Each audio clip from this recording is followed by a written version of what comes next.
അധികാരത്തിന്റെ പരമോന്നത പദവി അലങ്കരിക്കുന്നവനായ അല്ലാഹു അവൻ ഐശ്വര്യമുള്ളവനത്രേ, അവൻ ബറക്കത്തുടയവനത്രേ.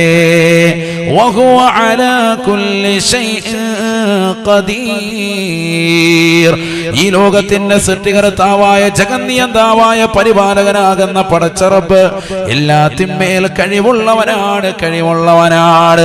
അല്ലദീ ഖലഖൽ മൗത വൽ ഹയാ, الذي خلق الموت والحياة. അല്ലാഹു സുബ്ഹാനഹു വ തആല മനുഷ്യ മാനവ ഈ ജീവിതത്തെയും മരണത്തെയും അല്ലാഹു ക്രമീകരിച്ചിരിക്കുന്നത് നിനക്ക് അല്ലാഹു ഈ ഭൗതികമാകുന്ന 60 70 വയസ്സുള്ള ജീവിതം നൽകിയിരിക്കുന്നത്, ശേഷമുള്ള മരണം അല്ലാഹു നിനക്ക് സമ്മാനിക്കുന്നത് ലിയബ്ലുവകും അയ്യുകും അഹ്സനു അമലാ. നിങ്ങളിൽ ആരാണ് അല്ലാഹുവിന് ഏറ്റവും മെച്ചമായ രീതിയിൽ അല്ലാഹുവിനെ അമൽ ചെയ്യുന്നത് എന്ന് പരീക്ഷിക്കാൻ വേണ്ടിയത്രേ.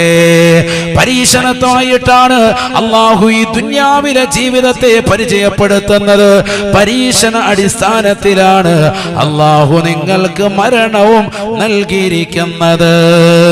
അല്ലദീ ഖലഖൽ മൗത വൽ ഹയാ ലിയബ്ലുവകും അയ്യുകും അഹ്സനു അമലാ വഹുവൽ അസീസുൽ ഗഫൂർ. ഈ ദുന്യവിയായ ജീവിതം അല്ലാഹു നിങ്ങൾക്ക് നൽകിയിരിക്കുന്നത്, ശേഷം മരണം നൽകിയിരിക്കുന്നത് ഒക്കെ പരീക്ഷണാടിസ്ഥാനത്തിലാണ്, പരീക്ഷിക്കാൻ വേണ്ടിയിട്ടാണ്. ഇവിടെ നിങ്ങൾ എങ്ങനെ ജീവിക്കുന്നു, ധർമ്മം നിലനിർത്തിയാണോ ജീവിക്കുന്നത്, അതല്ല മോശമാകുന്ന അധാർമികമാകുന്ന ജീവിതമാണോ നയിക്കുന്നത്, പരീക്ഷിക്കാൻ വേണ്ടിയിട്ടാണ് ഈ ജീവിതം. മനസ്സിലാക്കി അല്ലാഹു മനസ്സിലാക്കാൻ തൗഫീഖ് നൽകുമാറാവട്ടെ. അല്ലദീ ഖലഖൽ മൗത വൽ ഹയാത ലിയബ്ലുവകും അയ്യുകും അഹ്സനു അമലാ. മനുഷ്യ മാനവ നിനക്ക് ജീവിതത്തെയും മരണത്തെയും അല്ലാഹു ക്രമീകരിച്ചിരിക്കുന്നത്, പടച്ചിരിക്കുന്നത് ഒരു പരീക്ഷണമാണ്, പരീക്ഷണമാണ്. ആരാണ് ഈ ദുനിയാവിൽ അല്ലാഹുവിനെ അറിഞ്ഞ് ആരാധിക്കുന്നതാരാണ്, അതല്ല അധാർമികതയുടെ ചതിക്കുഴിയിൽ പോകുന്നതാരാണ്, ഇത് ശ്രദ്ധിക്കാൻ വേണ്ടിയിട്ടാണ് അല്ലാഹു ജീവിതത്തെ ക്രമീകരിച്ചിരിക്കുന്നത്. ഈ ദുനിയാവ് നൽകിയിരിക്കുന്നത് അതിനാണ്. മനസ്സിലാക്കി ഭൗതിക ലോകത്തെ ജീവിതം അതിനു വേണ്ടിയാണ്. ഇവിടെ അല്ലാഹു സുബ്ഹാനഹു വ തആല പരീക്ഷണമായിട്ട് നൽകിയിരിക്കാൻ. ഇവിടെ അടിച്ചു പൊളിച്ച് രസിക്കാനും രമിക്കാനും ഉള്ളതും അല്ല. നല്ലതുപോലെ മനസ്സിലാക്കിക്കോ. അല്ലാഹു നമ്മളെ കാത്ത് സംരക്ഷിക്കട്ടെ. എല്ലാ നിയ്യത്തുകളും അല്ലാഹു സാധൂകരിക്കുമാറാവട്ടെ. വളരെ ശ്രദ്ധിക്കണം. നമ്മൾ ഇന്നത്തെ തലമുറയിൽ ആരും അത് ശ്രദ്ധിക്കാറില്ല. കളിച്ചും രസിച്ചും രമിച്ചും ദുന്യവിയായ ജീവിതത്തെ അവൻ ഹറാസ് ചെയ്യുന്നു, നശിപ്പിച്ചു കളയുന്നു. അല്ലാഹു നമ്മളെ കാക്കുമാറാവട്ടെ. നോക്കൂ നിങ്ങൾ, ഖുർആൻ എത്ര സ്ഥലങ്ങളിലാണ് അല്ലാഹു ഓർമ്മപ്പെടുത്തിയത്. ഇവിടെ ദുന്യാവെന്ന് പറയുന്നത് ഒരു മുഅ്മിനിന് ജയിലാണ്. ആദ്യം മനസ്സിലാക്കി. അദ്ദുന്യ സിജുനുൽ മുഅ്മിൻ വ ജന്നത്തുൽ കാഫിർ. ആദ്യം നമ്മളെ ജീവിക്കാൻ എന്തിനാണ് ഇങ്ങോട്ട് പടച്ചു വിട്ടേന്ന് അറിയണ്ടേ. അത് പറഞ്ഞാലല്ലേ ബാക്കി വിഷയങ്ങളിലേക്ക് പോകാൻ പറ്റൂ. നമ്മളെ പടച്ചതിന്റെ ലക്ഷ്യം എന്താ? അല്ലാഹുവിനെ ആരാധിക്കാനാണ്. വമാ ഖലഖതുൽ ജിന്ന വൽ ഇൻസ ഇല്ലാ ലിയഅ്ബുദൂൻ.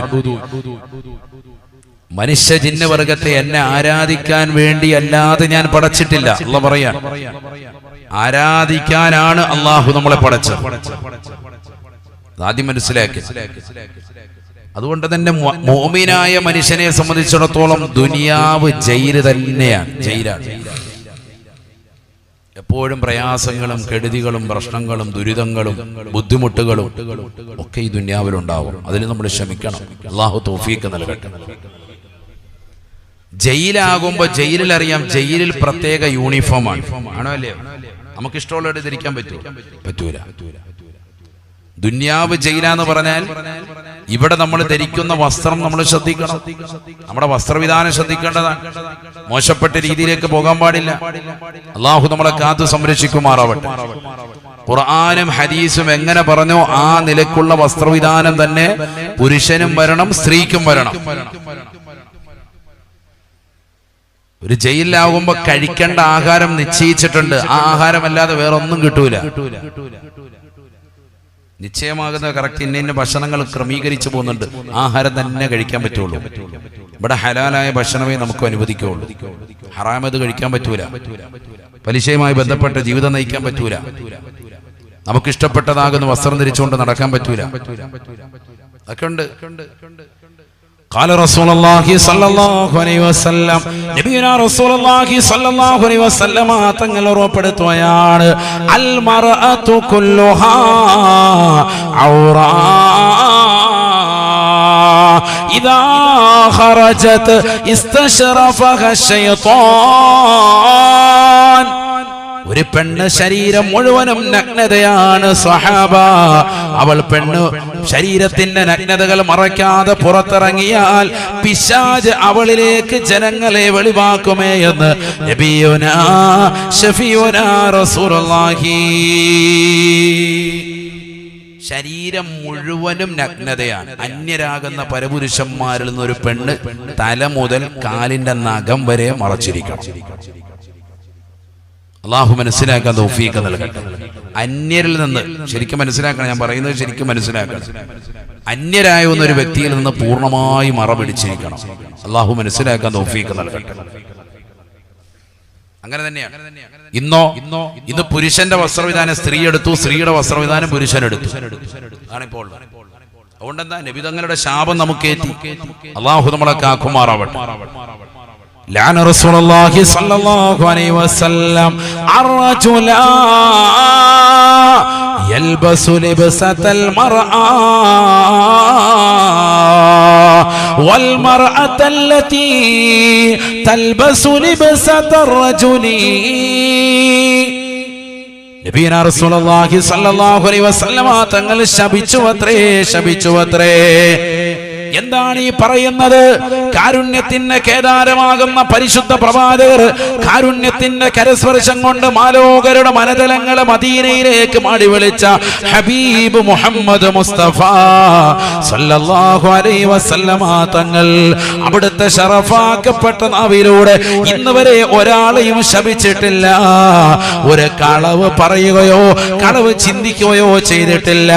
ഒരാളെ പോലും നോവിക്കാത്ത പ്രവാചകരല്ലേ അനസ് ബിൻ മാലിക് റളിയല്ലാഹു അൻഹു എന്ന് പറയുന്ന പരിശുദ്ധ പ്രവാചകൻ 10 കൊല്ലം ഖിദ്മത്ത് എടുത്തതായ സ്വഹാബി പറയുകയാ, ഖദിംതു ലി റസൂലില്ലാഹി സ്വല്ലല്ലാഹു അലൈഹി വസല്ലമ. അല്ലാഹുവിന്റെ റസൂലിനെ ഞാൻ ഖിദ്മത്ത് എടുത്തു 10 സനവാത്ത്. 10 കൊല്ലം പ്രവാചകർക്ക് താങ്ങായി തണലായി വർത്തിക്കാനുള്ളതായ വലിയ അവസരം ഈ പാപിയായ എനിക്ക് ലഭിച്ചതാണ്. അനസ് റളിയല്ലാഹു അൻഹു പറയുകയാണ്, എന്നോട് അല്ലാഹുവിന്റെ റസൂൽ ഒരിക്കൽ പോലും ചോദിച്ചിട്ടില്ല, എന്തിനാണ് അനസേ നീ അത് ചെയ്തത്, എന്തുകൊണ്ട് നീ അത് ചെയ്തില്ല എന്ന് ഇന്ന് വരെ എന്നോട് നബി തങ്ങൾ ചോദിച്ചിട്ടില്ല. അങ്ങനത്തെ പ്രവാചകൻ, പരിശുദ്ധ പ്രവാചകൻ സ്വഭാവ വിശേഷണമാണ്. മുതലാളിയാണ്, എന്നിട്ട് പോലും തന്റെ തൊഴിലാളിയോട് പെരുമാറേണ്ട രീതി ലോകത്തിന് പഠിപ്പിച്ചു കൊടുക്കുകയാണ് ലോകൈക ഗുരു ഹബീബ് മുഹമ്മദ് മുസ്തഫ. ഇന്ന് വരെ ഒരാളോട് പോലും മോശമാകുന്ന രീതിയിൽ പെരുമാറാത്തതായ പ്രവാചകൻ, ഒരേ ശനി പറയാത്ത, ഒരു ഭീഷണിപ്പെടുത്താത്ത, ഒരു മോശമാകുന്ന വർത്തമാനം തന്റെ നാവിൽ നിന്ന് ഇന്ന് വരെ വരാത്ത, ഒരു പരദൂഷണം പോലും ഏർപ്പെടാത്ത പ്രവാചകൻ തന്റെ ശറഫാക്കപ്പെട്ട നാവ് കൊണ്ട് ഒരു പുരുഷനെ ശപിച്ചു അത്രേ. ലഅന റസൂലുള്ളാഹി സ്വല്ലല്ലാഹു അലൈഹി വസല്ലമ അർറജുല. ചെറുപ്പക്കാരാ, സഹോദരാ, ഇച്ചിലങ്കോട് മഖാമിൽ റാഫി ബിൻ ഖദീദ് റളിയല്ലാഹു അൻഹു അടക്കം, റാഫി റഹ്മത്തുള്ളാഹി അടക്കമുള്ളതാകുന്ന മഹാന്മാരാകുന്ന സ്വഹാബത്തിന്റെ തിരുസവിധത്തിലെത്തിക്കൊണ്ട് അവരുടെ പൊരുത്തം കാംക്ഷിച്ചുകൊണ്ട് കടന്നു വന്നതായ സമൂഹമേ, മാലിക് ബിൻ ദീനാർ റളിയല്ലാഹു അൻഹു അടക്കമുള്ളതാകുന്ന മഹാന്മാരുടെ പൊരുത്തം കാംക്ഷിച്ചുകൊണ്ട് നിലകൊള്ളുന്നവരെ, സ്വഹാബത്തിന്റെ പൊരുത്തം ആഗ്രഹിച്ചുകൊണ്ട് രാവും പകലും പരിശുദ്ധമായ മസാറിലേക്ക് വന്നുകൊണ്ട് പൊട്ടിക്കരഞ്ഞുകൊണ്ട് ദുആ ചെയ്യുന്ന സഹോദരാ, സഹോദരി, നിന്റെ വസ്ത്രവിധാനം ശ്രദ്ധിക്കണേ. അന്യരാകുന്ന പരപുരുഷന്മാരുമായി നിന്റെ ജീവിതത്തിൽ കൂടിക്കലരാൻ പാടില്ല. പഠിച്ചു വെക്കേണ്ടതാണ് നിന്റെ വസ്ത്രവിധാനം. അല്ലാഹുവിന്റെ റസൂൽ ശപിച്ച വിഭാഗമാണ്. ലഅന റസൂലുള്ളാഹി സ്വല്ലല്ലാഹു അലൈഹി വസല്ലമ അർജുല യൽബസു ലിബ്സതൽ മർആ. സ്ത്രീയുടെ വസ്ത്രവിധാനം നടത്തുന്ന പുരുഷനെ ആദരവായ പ്രവാചകൻ തന്നെ ശറഫാക്കപ്പെട്ട നാവുകൊണ്ട് ശപിച്ചുവത്രേ, ശപിച്ചുവത്രേ. തീർന്നില്ല. വൽ മർഅത്തല്ലതി തൽബസു ലിബ്സതർ റജുലി. ഒരു പെണ്ണിനെയും അല്ലാഹുവിന്റെ റസൂൽ ശപിച്ചിരിക്കുകയാണ്. ഈ ദുനിയാവിൽ പുരുഷന്റെ വസ്ത്രവിധാനം നടത്തുന്ന സ്ത്രീകളില്ലയോ, പുരുഷന്മാര് ധരിക്കുന്നത് പോലെ ബനിയൻ ധരിച്ചുകൊണ്ട് ടൈറ്റാകുന്ന ജീൻസ് ധരിച്ചുകൊണ്ട് നടക്കുന്ന മുസ്ലിം യുവതികളില്ലേ, സഹോദരിമാരില്ലേ? ആഖിറത്തെ പറ്റി ചിന്തിക്കണേ, ഖബറിനെ പറ്റി ഓർക്കണേ. എന്തിനീ ദുനിയാവിൽ തന്നെ നീ ജീവിതകാലം എത്ര കാലം ജീവിച്ചാലും അല്ലാഹുവിന്റെ റസൂലിന്റെ ശാപമേറ്റുകൊണ്ടാണ് നീ നടക്കുന്നത് എന്നുള്ള തിരിച്ചറിവ് ഉണ്ടാവണേ. പുരുഷന്മാര് സ്ത്രീകളുടെ വസ്ത്രവിധാനം, സ്ത്രീകൾ പുരുഷന്മാരുടെ. ഇന്ന് നടന്നുകൊണ്ടിരിക്കുന്ന അങ്ങനെ തന്നെയാണ്. നെര്യാണിക്ക് താഴെ വസ്ത്രം ധരിക്കണമെന്ന് പറഞ്ഞത് ആരോടാണ്? സ്ത്രീകളോട്. എന്നിട്ട് ആരാ ഇവിടെ നടക്കുന്നത്? പുരുഷന്മാർ. നെര്യാണിക്ക് താഴെ എല്ലാം 95% അങ്ങനെയാണ്. ഇരിക്കുന്നവരെയൊക്കെ ഒന്ന് എഴുന്നേറ്റ് തുണി കൊടുക്കാൻ പറഞ്ഞ അണ്ടർവെയറിന്റെ വള്ളി പിടിക്കേണ്ടി വരും. അല്ലാഹു നമ്മളെ കാക്കട്ടെ. ബാക്കിയൊക്കെ ഓക്കെയാണ്, ഭയങ്കര സുന്നിയാണ്. ഈ വിഷയത്തിൽ മാത്രം ഇപ്പോഴും ഹാജിയാർ അങ്ങോട്ട് ശരിയായിട്ടില്ല. ഹാജിയാർക്ക് ആ വിഷയം മാത്രം പറയുമ്പോൾ അങ്ങോട്ട് ഉൾക്കൊള്ളാൻ പറ്റുന്നില്ല. വർഷങ്ങളായിട്ട് അത് കേൾക്കുകയാണ്, ഇപ്പുറത്തൂടെ കേട്ട് 15 ദിവസം കഴിഞ്ഞ് 16ാമത്തെ ദിവസമാണ്. എന്നാലും തുണിയും കൊണ്ട് കയറ്റി കൊടുക്കാൻ പറയുമ്പോൾ ഒരു വിഷമം. അതുകൊണ്ട് എന്തായി, ഹാജിയാരും ഹാജിയാറോ മക്കളും കുടുംബങ്ങളും പരമ്പരകളും ഒക്കെ തന്നെ തുണി നിലത്തൂടെ വലിച്ചഴിച്ചടക്കുക. നാട് വൃത്തിയാക്കിക്കൊണ്ട ജോലി അവർക്കാണ്, തൂപ്പ് ജോലി. നിലത്തൂടെ ഇങ്ങനെ തുണി വലിച്ചഴിച്ചുകൊണ്ട് നടക്കുക. അതിൽ മാത്രം എല്ലാവർക്കും ഒരു വിഷമം. നരക നിർബന്ധമായ വിഭാഗമാണെന്ന് പറഞ്ഞു കേട്ടിട്ട് ഒരു വിഷയമില്ല, ഒരു കുലുക്കോ ഇല്ല. ആണോ അല്ലയോ? പെണ്ണിന്റെ വസ്ത്രവിധാനാണത്. എങ്ങോട്ട്? നെര്യാണിക്ക് താഴെ വസ്ത്രം ധരിക്കാൻ പറഞ്ഞത് പെണ്ണിനോട്, ധരിക്കുന്നതോ പുരുഷൻ. പെണ്ണോ ബർമുഡ ട്രയാങ്കിൾ സാനിട്ടോണ്ട് നടക്കുക, ബർമുഡ ഇട്ടോണ്ട് നടക്കുക. പെണ്ണുങ്ങൾ 3/4 നേരെ കയറ്റി മുട്ടിന് മേലോട്ട് കയറ്റി വെച്ചിരിക്കാൻ, തൊടയൊക്കെ കാണിച്ച് ആചാരെ ഇളക്കി, അങ്ങനെയാണ് നടക്കുന്നത്. പെണ്ണുങ്ങൾ നേരെ തിരിഞ്ഞ് എന്നെ നിബിധങ്ങൾ പറഞ്ഞത് സല്ലല്ലാഹു അലൈഹി വസല്ലം. എവിടെ എത്തിപ്പോയി നമ്മുടെ സമൂഹം? അല്ലാഹു നമ്മളെ കാത്ത് സംരക്ഷിക്കുമാറാവട്ടെ. നബിയുനാ റസൂലുള്ളാഹി സ്വല്ലല്ലാഹു അലൈഹി വസല്ലമ തങ്ങൾ സ്വഹാബത്തിനോട് പറയുകയാണ്, തുർഖി ശിബ്റൻ മിനസ്സൗബി. അല്ലാഹുവിന്റെ റസൂൽ സ്വഹാബത്തിന് പറഞ്ഞു കൊടുക്കുകയാണ്, സ്വഹാബ സ്ത്രീകൾ അവരുടെ നെര്യാണിക്ക് താഴോട്ട് ഒരു ചാൺ വസ്ത്രം താഴ്ത്തിയിടണേ. തുർഖി ശിബ്റൻ മിനസ്സൗബി. നെര്യാണിക്ക് താഴോട്ട് ഒരു ചാൺ വസ്ത്രം താഴ്ത്തണം. ആര്? സ്ത്രീകൾ. ഉടനെ സ്വഹാബത്തിൽ നിന്ന് ഒരു വ്യക്തി എഴുന്നേറ്റ് നിൽക്കുകയാണ്. അല്ലാഹുവിന്റെ റസൂലിനോട് സംശയം ചോദിക്കുകയാണ്, യാ റസൂലല്ലാഹ്, നബിയേ, ഞങ്ങളുടെ ഭാര്യമാർ ഒട്ടകത്തിന്റെ പുറത്ത് സഞ്ചരിക്കുന്നവരാണ് റസൂലേ. ഞങ്ങൾക്കാകെയുള്ള വാഹനം ഒട്ടകമാണ്. മരുഭൂമിയിലുള്ള വാഹനം ഒട്ടകമാണ്. ഒട്ടകത്തിന്റെ പുറത്തേക്കും ഒട്ടക കട്ടിലേക്കും കാലെടുത്തു വെക്കുമ്പോ ഒരുപക്ഷേ ഒരു ചാൺ വസ്ത്രം താഴ്ത്തിയിട്ടാലും കാലിന്റെ അടിഭാഗം, കാൽപാദം കാണാൻ ചാൻസ് ഉണ്ട് റസൂലേ. എന്ത് ചെയ്യണം ഹബീബേ? നല്ല ക്വസ്റ്റ്യനാണ്. ഒട്ടകത്തിന്റെ പുറത്തേക്കും അതുപോലെ നല്ല പൊക്കമുള്ള സ്ഥലത്തേക്കൊക്കെ കാല് വെച്ചിങ്ങോട്ട് കയറുമ്പോ താഴെ നിൽക്കുന്നവന് കാണാം. എല്ലാം കണ്ട് അല്ലാഹു നമ്മളെ കാക്കട്ടെ. ചിലപ്പോ എന്താ, എത്ര ഒരു ചാണ് താഴ്ത്തിയിട്ടാലും, പർദ്ദയാണെങ്കിലും മറ്റെന്ത് വസ്തുവാണെങ്കിലും ഒരു ചാണൊക്കെ താഴ്ത്തിയിട്ടാലും കാലിന്റെ അടിഭാഗമൊക്കെ കാണാൻ ചാൻസ് ഉണ്ട്. നബിയെ എന്ത് ചെയ്യണം? അപ്പൊ നബി എന്താ പറഞ്ഞത്? അത് മതി എന്നാണോ പറഞ്ഞത്? കേക്ക് ഹദീസ് ഒക്കെ പഠിക്കണ്ടേ, ഉമ്മത്ത് പഠിക്കണ്ടേ. فقال رسول الله صلى الله عليه وسلم, നബിയനാ റസൂലുള്ളാഹി സ്വല്ലല്ലാഹു അലൈഹി വസല്ലമ തങ്ങൾ പറയുകയാണ്,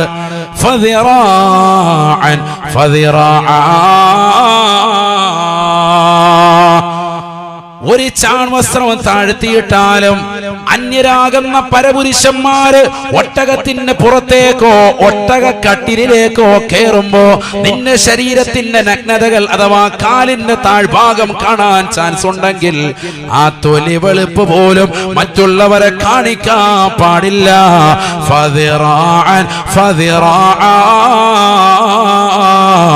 ഓരോ മുഴം കൂടി താഴ്ത്തിയിടണേ എന്ന് നബിയുനാ റസൂലുള്ളാഹി. ആരോടാണിത് പറയുന്നത്? എല്ലാ ദിവസവും ഫേസ്ബുക്കിലും ഇൻസ്റ്റഗ്രാമിലും ഒക്കെ റീൽസുകൾ ചെയ്തുകൊണ്ട് ശരീരത്തിന്റെ നഗ്നതകൾ പരപുരുഷന്മാർക്ക് ദർശിപ്പിച്ചുകൊണ്ട് നിലകൊള്ളുന്നതായ കാസർഗോഡുള്ളതാകുന്ന ചുള്ളന്മാരും ചുള്ളത്തികളും ഉള്ളതായ നാടല്ലയോ നാടല്ലയോ? അള്ളാഹുവിന്റെ ദീനിനെ പറയിപ്പിക്കുവാൻ മോശപ്പെട്ട രീതിയിലുള്ളതാകുന്ന തലത്തിലേക്ക് സ്വഹാബത്ത് അടങ്ങിയിരിക്കുന്ന നാട്ടിൽ നിന്ന് മോശമാകുന്ന ചരിത്രത്തിലേക്ക് ഇറങ്ങിത്തിരിക്കുന്നതായ സമുദായത്തിന്റെ വക്താക്കളായി അറിയപ്പെടുന്നതായ ആളുകളല്ലേ നാളെ ആഖിറത്തിൽ ഖേദമാണ്. ആഖിറത്തിൽ വലിയ വിപത്താണ്. അല്ലാഹു നമ്മളെ കാക്കുമാറാവട്ടെ. നിങ്ങൾ എന്താ മനസ്സിലാക്കിയത്? ദുനിയാവ് ശാശ്വതമാണെന്നോ? ഒരാൾക്ക് ശാശ്വതമല്ല. ഇന്നത്തെ രാവിലെ തന്നെ വാർത്ത കേട്ടില്ലേ? ഒരു നടി അവരുടെ മരണ വാർത്ത കേട്ടിട്ട് എന്നോടൊരു സഹോദരൻ പറയാൻ ഞാൻ ഞെട്ടിയെന്ന്. ഒരു മുസ്ലിം സഹോദരനാണ് പറയുന്നത്. ഞാൻ ചോദിച്ചെന്തിനാ നിങ്ങൾ ഞെട്ടിയത്? അത് ഇത്ര ചെറുപ്പത്തിലെ മരിച്ചുപോയല്ലോ, 41 വയസ്സ്. സുബി സുരേഷ് എന്ന് പറയുന്ന ഒരു നടി മരണപ്പെട്ടു പോയി. ഹാസ്യനിരിയായിരുന്നു. എല്ലാവരെയും ചിരിപ്പിക്കുകയും കളിപ്പിക്കുകയും രസിപ്പിക്കുകയും ഒക്കെ ചെയ്തിരുന്ന ഒരു നടിയാണ്. അവർ മരണപ്പെട്ടു പോയി. ഇതുപോലെ എത്രയോ ആളുകൾ. മാള അരവിന്ദൻ മരണപ്പെട്ടു പോയി. ഈ ലോകത്ത് നിന്ന് വിട പറയുന്നതിന് മുമ്പ് വേദന അറിയിക്കാതെ ഒരൊറ്റ വ്യക്തിയും അള്ളാഹു വിടുവില്ല. ശരിക്കും മനസ്സിലായിക്കോ? മരണത്തെ പുൽകാതെ ഒരൊറ്റ വ്യക്തിയും പോകുകയുമില്ല. എത്ര ആളുകൾ ഇവിടെ കഴിഞ്ഞു പോയിട്ടുണ്ട്. ശരീരത്തിൻ്റെതാകുന്ന ഭാഷ കൊണ്ട് ജനങ്ങളെ ചിരിപ്പിച്ചതാകുന്ന ചാർലി ചാപ്ലിൻ ഇന്ന് മരണത്തിന് കീഴടങ്ങിയില്ലേ? ആരാ ഇവിടെ ജീവിച്ചിരിക്കുന്നത്? ഏകാധിപത്യത്തിന്റെയും സ്വേച്ഛാധിപത്യത്തിന്റെയും ഭരണം നടത്തിയിരുന്ന ഫിർഔനും നമ്രൂദും ഹാമാനും ഖാറൂനും ഒക്കെ ഈ ലോകത്ത് നിന്ന് കീഴടങ്ങിപ്പോയില്ലേ? ആരാ സഹോദരങ്ങളെ മരണപ്പെടാതുള്ളത്? പണം കൊണ്ട് അഹങ്കരിച്ചവരായിരുന്നില്ലേ അവരൊക്കെ? തെറ്റുകളിൽ വ്യാപൃതരായിരുന്നില്ലേ അവർ? അവരൊക്കെ മരണത്തിന് മുഖാമുഖം നിന്നില്ലേ? എല്ലാവരും മരണത്തെ നേർക്ക് നേരെ കണ്ടുകൊണ്ട് കീഴടങ്ങിപ്പോയില്ലേ? നമ്മൾ മനസ്സിലാക്കുന്നത് പോലെയല്ല. അതുകൊണ്ട് നമ്മുടെ ജീവിതത്തിൽ ഒരു മാറ്റത്തിന് തയ്യാറാകി വസ്ത്രവിധാനമൊക്കെ ഒന്ന് ശരിയാക്കണം സഹോദരിമാർ. കാണുന്നതൊക്കെ സ്റ്റാറ്റസ്, എപ്പോഴും സ്റ്റാറ്റസ് വീഡിയോ തന്നെ. പോകുന്നതും ഇരിക്കുന്നതും കടക്കുന്നതും നിൽക്കുന്നതും എല്ലാം സ്റ്റാറ്റസ് വീഡിയോ ഇറക്കി വിടുന്നത് നമ്മുടെ മക്കൾ തന്നെയാണ് ഏറ്റവും കൂടുതൽ. ഇൻസ്റ്റഗ്രാമിലൂടെ ഒരുത്തം പ്രണയിച്ച് സൗദി പെണ്ണിനെ അടിച്ചോണ്ട് വന്നു കാസർഗോഡ്. അറിഞ്ഞില്ലേ? പിന്നെ കൊള്ളാം, എല്ലാവരും അറിഞ്ഞിട്ട് ഇപ്പൊ ആ പരിപാടി നോക്കിക്കൊണ്ടിരിക്കുക. സൗദി പെണ്ണാണെങ്കിൽ കാര്യമായിട്ട് ജീവിതം നടക്കും. അള്ളാഹു നമ്മളെ കാത്ത് സംരക്ഷിക്കട്ടെ. എവിടെയാണ് ലോകം എത്തിച്ചേരുന്നത്? സോഷ്യൽ മീഡിയയുടെ ദുരുപയോഗം. നമ്മുടെ മക്കൾ അതിലൂടെ ഉണ്ടാകുന്ന നാശനഷ്ടങ്ങൾ ചെറുതാണോ നിസ്സാരമാണോ? ഏതെല്ലാം മേഖലയിൽ അത് മോശമായ രീതിയിൽ വഴിവെച്ചു. നഊദു ബില്ലാഹ്. അല്ലാഹുവേ, ഞങ്ങളെ മക്കളെ നീ കാക്കണേ അല്ലാ, നീ കാത്ത് സംരക്ഷിക്കണേ അല്ലാ. ഫാത്തിമ ബീവി റളിയല്ലാഹു അൻഹാ അവസാനത്തെ സമയമാകുന്ന സന്ദർഭത്തിൽ മഹദി അവറുകൾ ഇരുന്നു കൊണ്ട് കരയുകയാണ്. കൂട്ടുകാരിയാകുന്ന അസ്മാ ബിൻത് ഉമൈസ് റളിയല്ലാഹു അൻഹ കടന്നു വന്നുകൊണ്ട് ചോദിക്കുന്നു, എന്തിനാണ് ഫാത്തിമ നീ കരയുന്നത്? മാ യുബ്കീക യാ ഫാത്തിമതു, ഫാത്തിമ നീ എന്തിനാണ് കരയുന്നത്? ഫാത്തിമ ബീവി റളിയല്ലാഹു അൻഹ പറയുകയാണ്, ഞാൻ കരയുന്നത് മറ്റൊന്നുമല്ല, മരണത്തെക്കുറിച്ച് ഓർത്തിട്ടോ മരണത്തെക്കുറിച്ച് ഭയപ്പെട്ടിട്ടോ അല്ല, മറിച്ച് ഞാൻ കരയാനുള്ള കാരണം ഇക്കാലഘട്ടത്തിലെ മയ്യത്ത് കട്ടിൽ ഓർത്തിട്ടാണ്. ഞാൻ കരയാനുള്ള കാരണം വേറൊന്നുമല്ല, മയ്യത്ത് കട്ടിൽ ഓർത്തിട്ടാണ് കരയുന്നത്. അപ്പൊ കൂട്ടുകാരി, ഏറ്റവും അടുത്ത കൂട്ടുകാരിയാണ് ആര്? അസ്മാ ബിൻത് ഉമൈസ് റളിയല്ലാഹു അൻഹ. അവര് ചോദിച്ചു, എന്തിനാടി നീ കൂട്ടുകാരി, നീ എന്തിനാ ഇങ്ങനെ കരയുന്നത്? മയ്യത്ത് കട്ടിൽ കണ്ടിട്ട് കരയുക എന്തിനാ? അപ്പൊ പറഞ്ഞു, മയ്യത്ത് കട്ടിൽ കണ്ടിട്ട് കരയാനുള്ള കാരണം എന്താ? അന്നുള്ള മയ്യത്ത് കട്ടിൽ, അന്ന് സൗദിയിലുള്ള മയ്യത്ത് കട്ടിൽ എന്ന് പറഞ്ഞാൽ, നമ്മൾ ഈ ഹോസ്പിറ്റലിലൊക്കെ ചെല്ലുമ്പോ അവരാദ്യം ഒരു കൊണ്ടുവരും, ഒരു പലക, ഒറ്റപ്പലക അല്ലേ, ആ ഒരു ഇതിൽ മാത്രം ഉള്ളതാകുന്ന സാധനമാണ്. 4 ഭാഗത്ത് 4 ആൾക്കാർ പിടിക്കുക, ആളെ കടത്തിയാൽ ഫുള്ളായിട്ട് കാണും. അങ്ങനെയുള്ളതാകുന്ന ഒറ്റപ്പലകയിൽ മേലാണ് മയ്യത്ത് കൊണ്ടുപോവുക.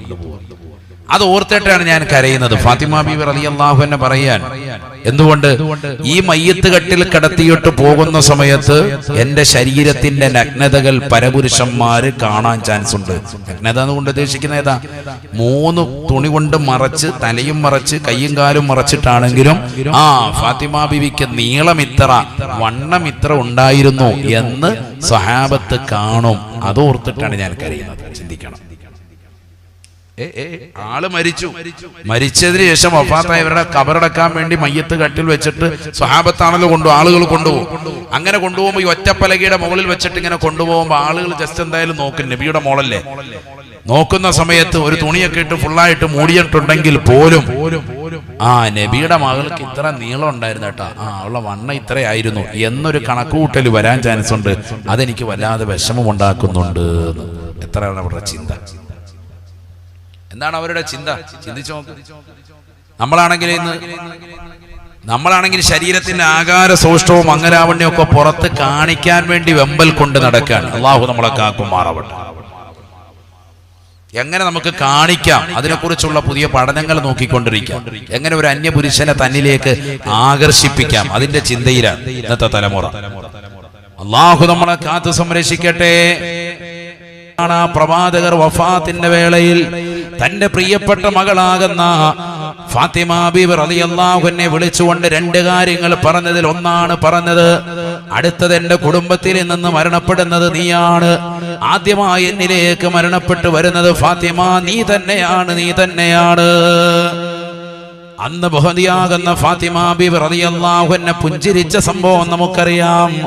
നബി സല്ലല്ലാഹു അലൈഹി വസല്ലമ തങ്ങളുടെ ചാരത്തേക്ക് ആദ്യമായി പിന്നീട് പോകുന്നത് താനാണെന്നറിഞ്ഞപ്പോഴുള്ള വല്ലാത്ത സന്തോഷത്തിൽ നിലകൊണ്ട ഫാത്തിമ, അന്ന് മുതൽ മഹദിയവറുകൾ നിലകൊണ്ടതാകുന്ന മഹദിയവറുകൾ അവസാനം ഈ ലോകത്ത് നിന്ന് വിട പറഞ്ഞ് ഖബറിന്റെ സമീപത്തേക്ക് കൊണ്ടുവന്ന് ഖബറിൻ്റെതാകുന്ന കാൽഭാഗത്തേക്ക് മഹദിയവറുകളുടെ തലഭാഗം കൊണ്ടുവന്ന് ഇറക്കി വെക്കാൻ തുനിഞ്ഞപ്പോ സഹാബത്തിൽ പ്രമുഖനായ അബൂദറുൽ ഗിഫാരി റളിയല്ലാഹു അൻഹു ആ ഖബറിന്റെ സമീപത്ത് വന്നുകൊണ്ട് പറയുകയാണ്, യാ ഖബറോ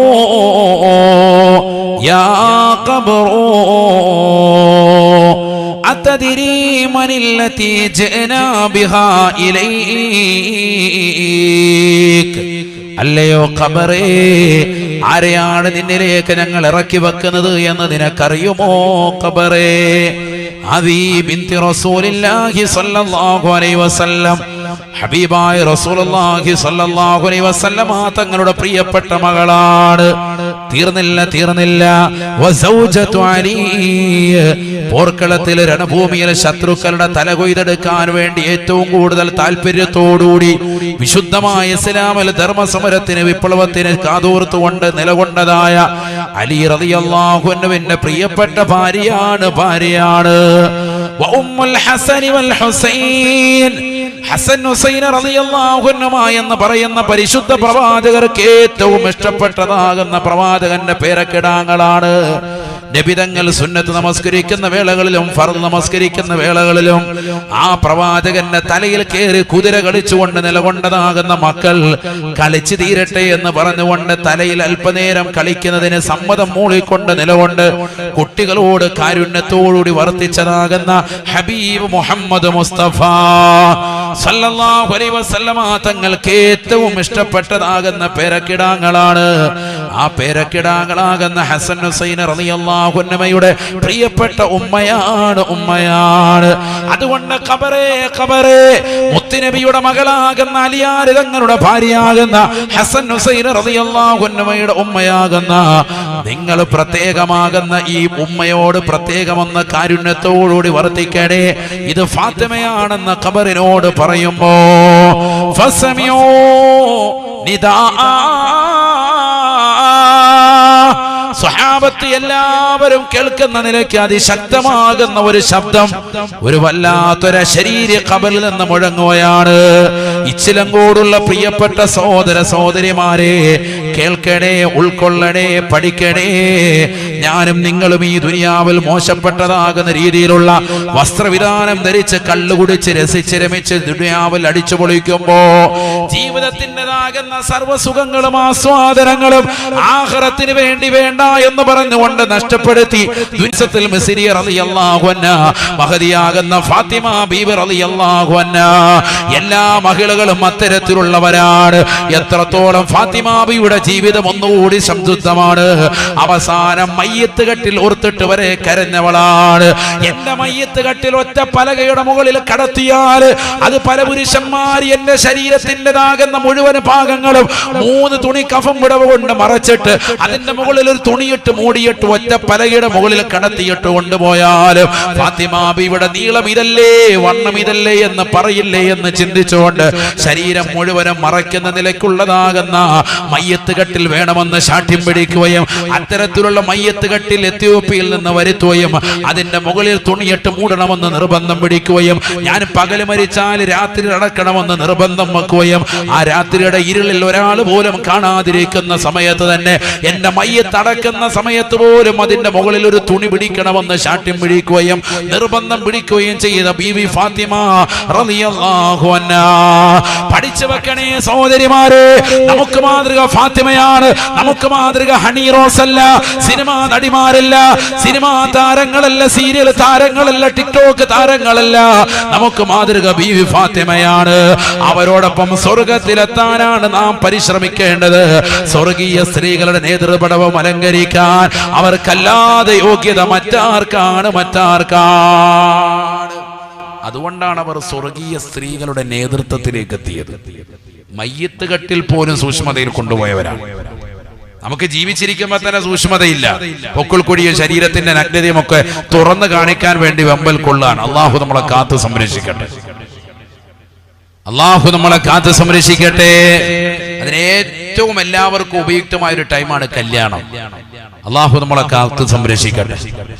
പണമുള്ളവൻ പേക്കൂത്തുകൾ കിന്നടിമയാ, കല്യാണമത് നടമാടുവാനൊരു വേദിയാ.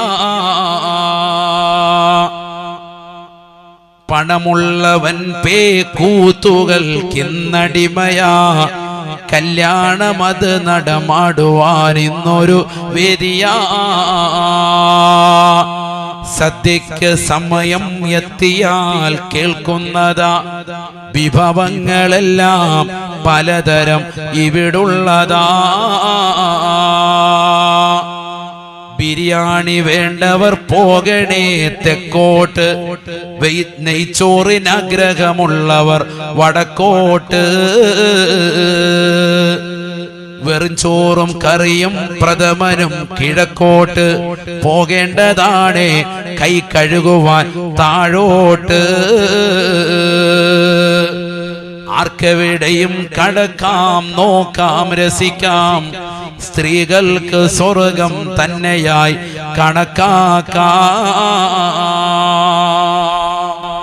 എത്ര കറക്റ്റായിട്ടാണ് 25 വർഷം മുമ്പ് വഫാത്തായ ബഹുമാനപ്പെട്ട മർഹൂം ശൈഖുന തഴവ ഉസ്താദ്, എൻ്റെ ഉമ്മയുടെ ഉപ്പയും കൂടിയാണ്, അള്ളാഹു എടുത്ത ദറജ ഉയർത്തുമാറാവട്ടെ, അവിടുന്ന് കറക്റ്റായിട്ടത് പറഞ്ഞു. അന്ന് പറഞ്ഞത് ഇന്ന് നോക്കി കാണുകയാണ് നമ്മുടെ തലമുറ. അന്ന് ഇത്രത്തോളം ഇല്ലായിരുന്നു, ഇന്ന് അതെല്ലാം വന്നു. കറക്റ്റ് അല്ലേ? ഇന്ന് പണമുള്ളവര് ആണ് ഈ പേക്കൂത്തുകൾക്കൊക്കെ അടിമപ്പെടുന്നത്. പണമില്ലാത്തവർ അത്രത്തോളം ഇല്ല. കാസർഗോഡ് ജില്ലയിൽ തന്നെയുള്ള കല്യാണങ്ങൾ എടുത്ത് പരിശോധിച്ച് നോക്കി, എത്രയോ കല്യാണങ്ങളാണ്. ആദ്യം ഒരു രഹസ്യ കല്യാണം നടക്കും, പിന്നെ ഒരു പരസ്യം വെക്കും, എല്ലാവരും അതിങ്ങനെ നടമാടിക്കൊണ്ടുവരിക. കല്യാണം വെക്കുന്നതിന്റെ അല്ല, ഒന്ന് കഴിഞ്ഞ് പിന്നെ രണ്ടാമതൊന്ന് വെക്കുന്നത് എന്തിനാ?